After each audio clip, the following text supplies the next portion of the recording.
मानना है। एक मैं सवाल आपसे पूछना चाहता हूँ, ये सवाल बुजुर्गों के विषय में। पूरे देश में ईपीएस 95 के जो बुजुर्ग हैं उनकी संख्या 78 लाख के करीब है।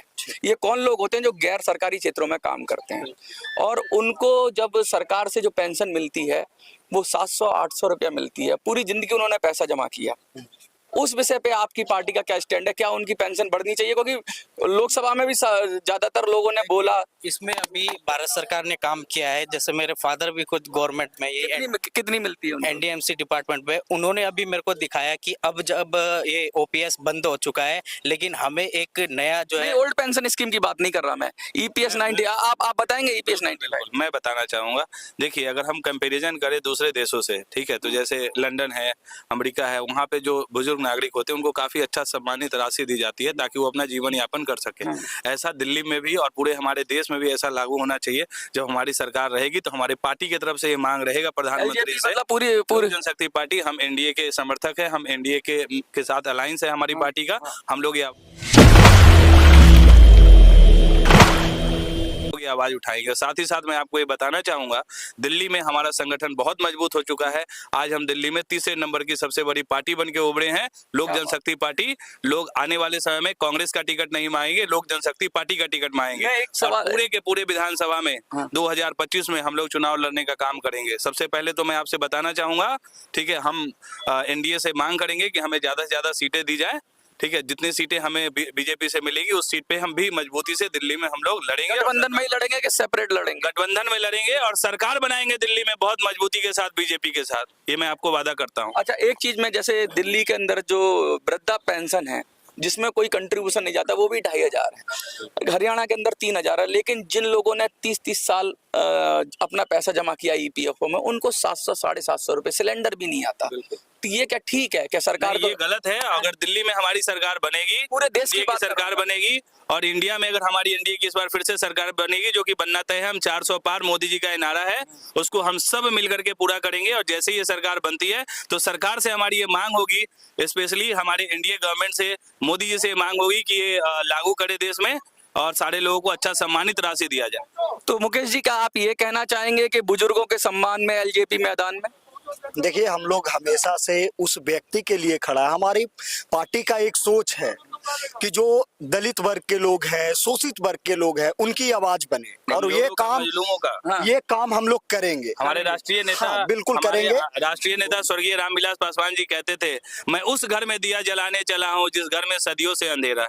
तो हमारे रामविलास पासवान जी की जो राजनीतिक दूरदृष्टता थी, वो लगातार ये देखते थे कि कहाँ कौन सत्ता में है, इसलिए वो उनको कहते थे कि बड़े पारखी हैं। वो मौसम विज्ञानी भी उनको कहा जाता था।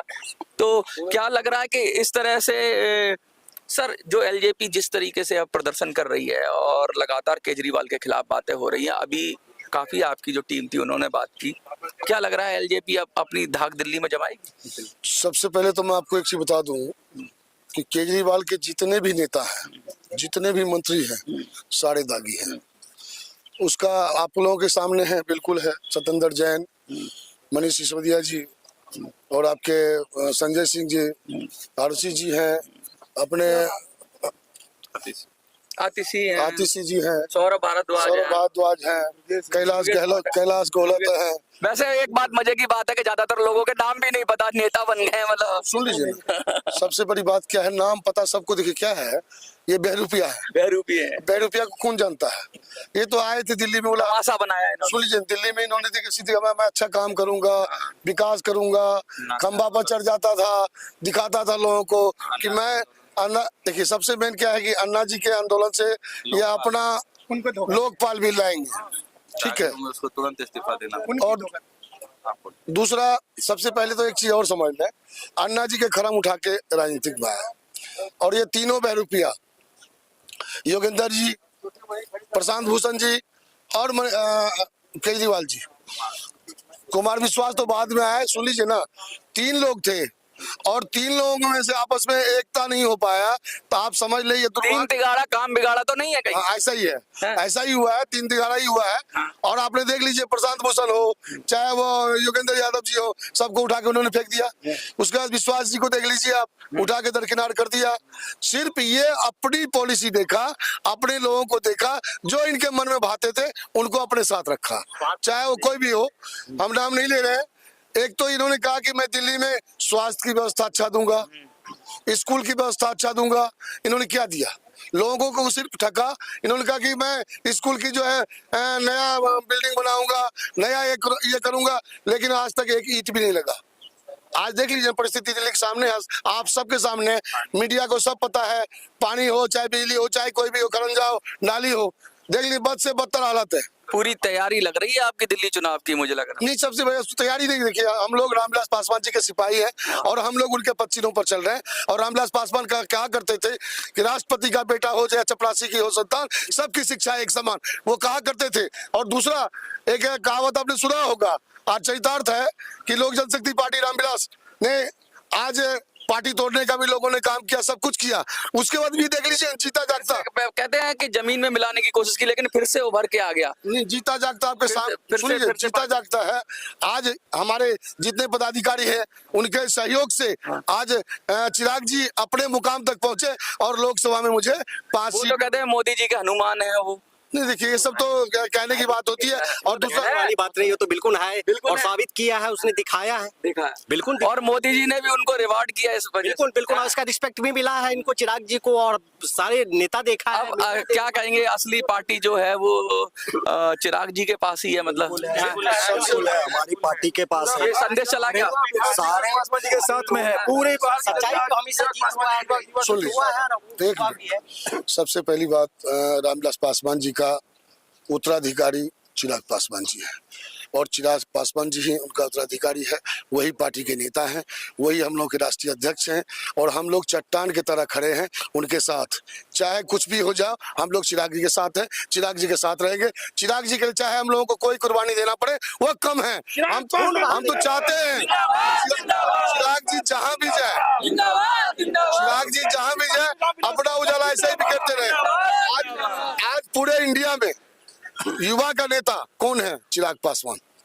आप देख लीजिए ना, उनके सामने कोई भी नहीं है। चिराग पासवान एक सच्चा रामविलास पासवान जी का सुपुत्र है, सच्चा देश का सिपाही है, सच्चा नेता है, इसलिए वो आगे बढ़ रहे हैं। और हमें जितने कार्यकर्ता देख रहे हैं सबका समर्पण भाव से मैं धन्यवाद देता हूं कि इन लोगों ने जैसे चट्टान की तरह साथ रहे, और चिराग जी हमारे आगे बढ़ते रहेंगे, हम लोग आगे बढ़ते रहेंगे। ये हम लोगों की, देखिए लगातार ये लोक जनशक्ति पार्टी का जमात पूरी तरह से जोश में युवा है, और चिराग पासवान के नेतृत्व में साफ साफ कह रहे हैं कि मोदी जी के नेतृत्व में, चिराग पासवान के नेतृत्व में पूरे देश में झंडा गाड़ेंगे। मैंने जब बुजुर्गों के सवाल की बात की, जब मैंने EPS 95 के बारे में पूछा, तो उन्होंने कहा कि भाई हर किसी पिछड़े कमजोर लोगों के साथ में है, LJP पूरी तरह से साथ में है, और इस मुद्दे को वो उठाएगी। अगर 400 पार जाते हैं और सरकार में भागीदारी करते हैं तो सरकार पे दबाव लगाएंगे। अब देखना ऐसा है कि जो कहा जाता है वो कितना पद हो, जेल से सरकार नहीं चलेगी के नारों से गूंज रहा है जंतर मंतर। LJP आज पूरे मूड में है और प्रदर्शन कर रही है जंतर मंतर पर। सैकड़ों हजारों की संख्या में लोग इस धरने में जुड़ेंगे, अभी सैकड़ों की संख्या में उपस्थित है। और ये लगातार कह रहे हैं कि जिस तरह से जेल के अंदर से सरकार चलाई जा रही है वो बिल्कुल एक्सेप्टेबल नहीं है। LJP की दिल्ली की लीडरशिप और देश की लीडरशिप हमारे साथ है, हम उनसे बात करेंगे और जानने की कोशिश करेंगे कि क्या LJP दिल्ली में कुछ मूड बना रही है, क्या दिल्ली के अंदर LJP भी चुनाव में अपने हाथ आजमाएगी, क्योंकि लगातार जो विरोध हो रहा है वो दिल्ली के मुख्यमंत्री का हो रहा है। तो हमारे साथ मुकेश पासवान जी हैं, उनके साथ बहुत सारे गणमान्य लोग हैं। मुकेश जी, ये लगातार जो आप नारे लगा रहे हो LJP की तरफ से, और सैकड़ों की संख्या में सब युवक ही युवक हैं, पहली बार तो इतना बड़ी संख्या में धरना दिल्ली के अंदर, अभी तो बिहार में होना चाहिए था आपको। देखिए, हमारी जो पार्टी है लोक जनशक्ति पार्टी रामविलास, जिसके राष्ट्रीय अध्यक्ष आदरणीय श्री चिराग पासवान जी हैं, पूरे भारत भर में हमारी पार्टी है, संगठन है, और सभी जगह पे काम कर रही है। दिल्ली में हम लोग दिल्ली प्रदेश के पदाधिकारी हैं, हम लोग दिल्ली सरकार जो केजरीवाल सरकार है उनके खिलाफ मोर्चा खोल रखा है कि जो दिल्ली सरकार सत्ता में आने से पहले कहती थी कि जिस पे इल्जाम लग जाए वो इस्तीफा दो, और आज वो सारे इल्जाम उनके मंत्री पर लग चुके हैं, जेल में हैं, उसके बाद वो खुद जेल में हैं, फिर भी इस्तीफा नहीं आप दे तो कह रही है संजय सिंह बाहर निकल आए हैं, सब लोग निर्दोष हैं, सारे बाहर आ जाएंगे, क्या कहेंगे इस विषय पे? देखिए, ये कानूनी प्रक्रिया है, अगर निर्दोष हैं तो वो बाहर आएंगे, इसमें कोई कमेंट करने की जरूरत नहीं है, वो कोर्ट डिसाइड करेगा। लेकिन आप जो नैतिकता की बात करते हैं, उस नैतिकता पर आप क्यों नहीं? आप लोगों को ठगने का काम किया है आपने बड़े बड़े वादे किए, वो वादा आपने किया ना कि जो व्यक्ति पर इल्जाम लगता है, चाहे वो कांग्रेस वाले हों, एक समय था जो कांग्रेस पे, लालू यादव पे टूट पड़ते थे, आज क्या हो गया, उनके साथ गठबंधन में है और खुद भ्रष्टाचार के जुर्म में जेल में है। आरोप साबित नहीं हुआ, ये अलग बातें हैं, लेकिन वो अभी जेल में है।